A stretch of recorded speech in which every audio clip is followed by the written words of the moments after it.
Dwight is the biggest fool in the world. He took the fall for his boss, spending 25 years in prison. He thought that on the day he was released, his boss would throw a big party, welcome him home, erase all his pain. But when he returned home, he saw the dark side of human nature. Have a seat. At the head of the table. That ain't the head, that's the ass. Witty.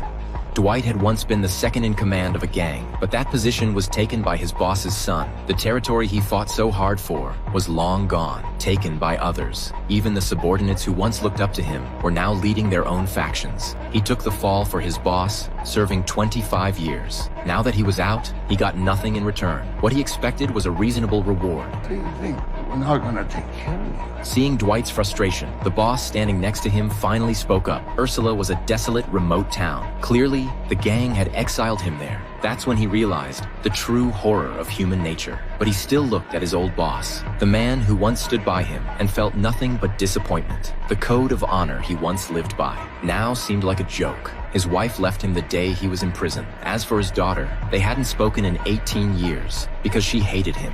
Now you got the balls to tell me that after everything I've been through, after everything I've lost, after everything I've done for this family, your family, there's nothing left for me! Hey! But some people just don't understand the rules and still dare to point fingers. They should know. When Dwight became famous, that person was still in diapers. Dwight taught him a lesson with his fists. At that moment, Dwight accepted the reality. There's no point in saying anything to these ruthless, ungrateful people, even if it's Ursula. After all, 75 is a good time for a breakthrough. Starting over isn't scary. These people will never imagine that Dwight would build a crime empire in Ursula, comparable to the mafia. He had just stepped out of the airport. A taxi driver picked him up. From that moment, Dwight's entrepreneurial plan officially began. Maybe he sensed the gangster vibe Dwight was giving off. The driver immediately became interested.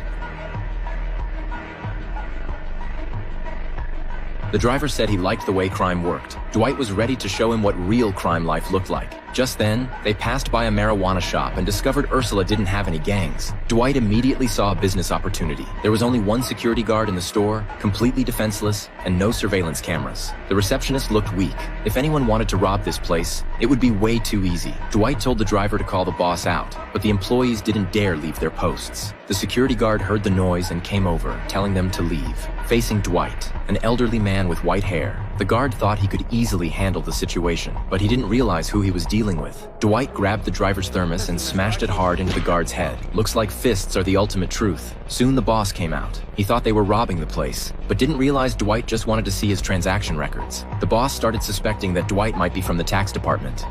Are you from the government? I just knocked your guard out. Cold, and you think I'm a CPA? What Dwight didn't expect was that this small shop was quite profitable. But the problem was, the boss said he kept all the money in the bank. This made Dwight unhappy. You keep dirty money in the bank. Do you think I'm easy to fool? After Dwight's education, the boss had no choice but to open the safe. To Dwight's surprise, there was $5 million inside. But Dwight's actions stunned the boss. He only took a small portion and said that from now on, he would take 20% weekly. In exchange, Dwight guaranteed that his store would not be harassed by any gangs. Do we have a deal? Do I have a choice? Absolutely. Dwight knew that to take root in Ursula, he needed to think long-term. Thus, he got the first funding for his gang, since he was going to be a crime boss. He needed a decent car. He pulled out some cash and had the driver go buy one. The driver would become his personal chauffeur. $2 grand a week. My gangster! The driver was immediately thrilled. Working with Dwight was way better than driving a taxi. However, he didn't expect the driver to mess up the first task.